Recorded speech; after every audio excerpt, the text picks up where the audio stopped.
does that even mean, Bauer's Game Corner? Ahoy there, YouTube! I'm back here today for another game review. And today I'm very excited to check out the 50 Shades of Grey party game from Imagination. This is for 3+ players. It'll take about, I don't know, between 30 minutes to an hour to play. And it's for ages 18+. It is an adults-only game. And I do want to give you a warning. There will be some slightly taboo questions in the middle part of this video. Nothing terrible, but a couple things that I do want to give you a heads up about. And in the 50 Shades of Grey party game, this is a party game aimed at women in which you are going to be answering risque questions about your friends, family, co-workers, and even people at the table itself.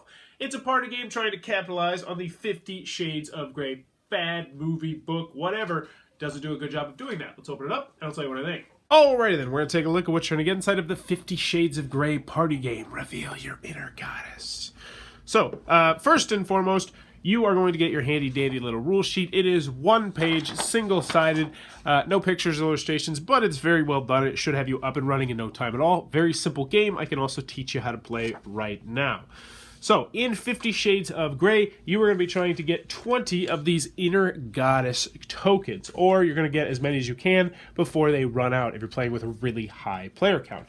You are going to get these inner goddess tokens by successfully picking the submissive that the first player thinks is going to be the answer to a question. The questions are going to be over here. What am I talking about? We'll go over the components and we'll get into the gameplay. So first and foremost, before you get started, everyone needs to sign a non-disclosure agreement saying that they're not going to talk about what happened when they, what happened in the game. And I'm serious, this is actually a thing that they included in the game. So cool. Got to sign that NDA. So, once you've done that, each player is going to get one of these sheets right here. And you're going to, together, come up with a list of 8 people that everyone at the table knows. So they can be workmates, they can be, if you're playing this with your family, it could be the people at the table. But the rule is, if you put one person who's playing the game on this list, then everybody who's playing the game has to be on the list. But you're going to pick 8 people, and you're going to make sure that everybody knows those 8 people. So I picked my 8 people, and we're almost ready to go. Next, everyone's going to get one of these My Answer pads. This is where you're going to be writing down your answers, and it comes with quite a few of these. I will say, though, to save paper, because you're going to be answering a lot of questions, we just ended up making this so that you would write like 4, 5, 6 names and then just scratch them off as you went, or just use a piece of scrap paper, which of course you're going to do if you have more players. Next, you are going to shuffle up this huge stack of cards. And yes, this is an absolutely gigantic stack of cards. Thoroughly impressive. And then last but not least, each player is going to get one of these blank player's own question cards. And they're going to fill in their own question. Now, this question will be completely anonymous. So I put most likely to rob a homeless person. So once everybody has created their own question, you are going to shuffle up these questions like so no one will know exactly whose question is whom, and then you're going to set them in a separate deck right here. Now, the first player is going to go, and what they're going to do is they're going to flip over the top card, and they are going to read it out loud. Which friend would look sexy wearing glasses? So now everyone at the table, except for the first player, is going to write down their answer on this pad. So for me personally, ooh, Bauer, Vassal, Healy. I'm going to go with King. No, I'm going to go with Rondo. I think Rondo would look so sexy with glasses. So, there we go. I'd write that down, and I should be writing it bigger, but, I want to save space. And then once everyone has their answer, we're going to reveal them, or she's going to answer the question, and then we're going to reveal our answers one at a time to her. Now, how the scoring works is, if you match the reader's answer, then you're going to get 1 point. If you're the only player to match the reader's answer, so let's just say everybody else said Rondo and she said Vassal, then you would actually get 2 points, 2 inner goddess tokens. Also, if you match the majority answer, regardless if you're correct or incorrect, then you are going to get a point as well. So you can potentially score quite a few points in the round. I believe up to 3. No, you can score up to 2. So, once you've done that, next player is going to do it, scratch out your answer, and then we'll read it out. So, which friend is most likely to put up with a jealous partner? Ooh, who's going to put up with a jealous partner? And you're getting the idea here. Now, there are a couple special cards in the game. Let's see. They're called Twitchy Palms. Twitchy Palms.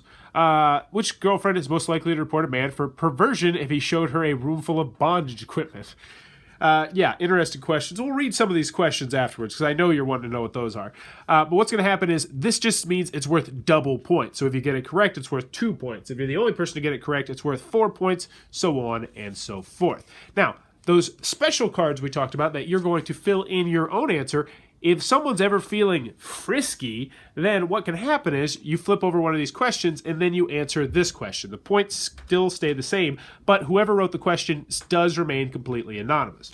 And you're going to continue to go until someone gets 20 points or until they run out of Inner Goddess tokens, at which point whoever has the most points will be the winner of the game. And that, in a nutshell, is how 50 Shades of Grey, the party game, is played. Go away, mailman. But let's talk about some of the questions. So, first, Twitchy Palms. Which friend would be the least happy to receive flight upgrades and gifts in return for a sexual relationship? Name the friend with the most addictive personality. Name the friends that most likely to have a hidden tattoo. Which friend is most likely to leave the light on when making love? Name the friend that is most likely to tell about a lust-filled encounter. Which friend is most likely to start an online love affair? Name the girlfriend that is more likely to text when they are drunk. Which girlfriend is most likely to have woken up in a strange bed not knowing how they got there? Which goddess would rather a new pair of shoes than a sexual encounter? Name the friend you think that would first to go naked at a nudist beach. Which goddess do you think owns the wildest lingerie? Name the player you think has played out one of her fantasies. As you can get, they're kind of themed toward the 50 Shades of Grey movie and slash book, but that in a nutshell is what you're going to get inside the game. Alrighty then, the 50 Shades of Grey party game from Imagination. What are my final thoughts? Let's go over the pros, let's go over the cons. First, on the con side, game's not going to be for everybody for a variety of different reasons. This is aimed at women, 100% women. It asks only female-related questions. Yes, there are, maybe like 30% unisex questions, but for the most part, this is aimed 110% at either gay men or women with just the questions that they ask, because it talks about who has the sexiest lingerie and stuff like that. So if you're not a woman, and if you don't have, and this is another thing, I would say if you don't have a relatively close circle of friends or coworkers, this game is also not going to be for you, because you have to be able to name 8 people that you all know, and the better you know them, the better the game will go over. Now, I also forgot to mention in the middle part where when you reveal your answer, you're supposed to maybe explain a little bit why you picked that answer. I really enjoy that aspect, and I'll talk more about that in the pros, but I forgot to mention in the middle part. I wanted to mention it now. Component-wise, the components are very cheap. They feel mass market, and that's a little bit of a disappointment. The Inner Goddess tokens are perfectly fine, but the cards feel cheap, and it feels like there's not enough of these My Answer pads, especially if you play this, I'd say after about 2 or 3 times. If you're not conserving, space like I was doing in the middle part, you are going to run out of these pads. That's pretty easily fixed by a piece of paper. Also, the non-disclosure agreement, that's kind of stupid. It's just like, why didn't you just, give me more components? I don't know. Moving on to the pros, yeah, it's shocking, but I'm actually going to recommend this game. It's not half bad. I actually enjoyed the game, and despite the fact I am not the target market, and despite the fact the people I played with, except for maybe 2 of them, were not the target market for this game, I had fun both times I played this game. Full disclosure, I only played it twice. I normally try to play games a little bit more than that when I review it, but this one, I pretty much got the gist of it. But I actually surprisingly enjoyed this game. And there's some really cool aspects to this game. First and foremost, just the concept of the game is a fun concept that I do enjoy. Everyone, trying to look at these 8 people and say, ooh, who would be the most likely to do this or do that? And you should put your names on the list. That makes the game even more fun. But what I also like is the fact that you're supposed to explain why you pick that person. And that leads to genuinely, that's the word, funny moments when you're trying to explain, why this person, which girlfriend is most likely to consider sex to be just another chore. Now, that being said, and this is another con, this game can be offensive to some people. And you kind of should go into this game expecting that, considering it's based on, a movie about a chick getting dominated by some dude. You kind of should expect it's going to be a little bit controversial, a little bit taboo. But I actually had fun with the game, and I can recommend the game, especially if you are the market for the game. Now, if you're not the market for this game, it's a really hard recommendation, because you can just go get a better party game that is similar. But if you are, I think you're really going to love this game. And I think Imagination, surprisingly, and I think this is probably the first positive review I've ever done for any of their games, really nailed this game for their target market. If you're looking at this as a game for a game night or something like that, then no, absolutely not. This is not a game night game. I would say this is not a family game for the most part, especially not with younger kids, obviously. I'd say this is pure and simple a party game / a get-together game with non-gamers. But that being said, if you watch this review because you're like, I like 50 Shades of Grey, I have a decently close group of friends, I think I can easily recommend this game for you. I think you're going to have a lot of fun with it. I really like the player's own concept questions. I wish they did have a couple more of those cards. But still, I'm shocked too. 50 Shades of Grey, the party game.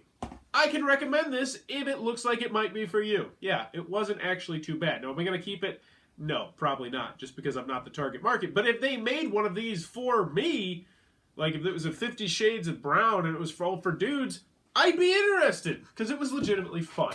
That being said, I'm also looking forward to the 50 Shades of Grey Euro game, because I'm hoping this is a line of games, right? This is the 50 Shades of Grey party game. I want the 50 Shades of Grey Euro game. I want the 50 Shades of Grey worker placement game. I want all the different 50 Shades of Grey games. But anywho, 50 Shades of Grey, the party game, yeah, surprisingly, I can recommend it if it looks like it might be for you. If you enjoyed this review, please try to click on that subscribe button down below in the comments below. Let me know, 50 Shades of Grey, have you ever seen it / read it? For me personally, no, my wife doesn't really have interest in it, which is about the only way that I would watch it, and I don't really have that much interest in watching it. You know, I wouldn't be against it because, you know, there'd probably be some hot stuff happening in the movie, but for the most part, just not my cup of tea. But let me know in the comments below. 50 Shades of Grey. Have you watched it? Have you seen it? And as always, thanks for your time, YouTube.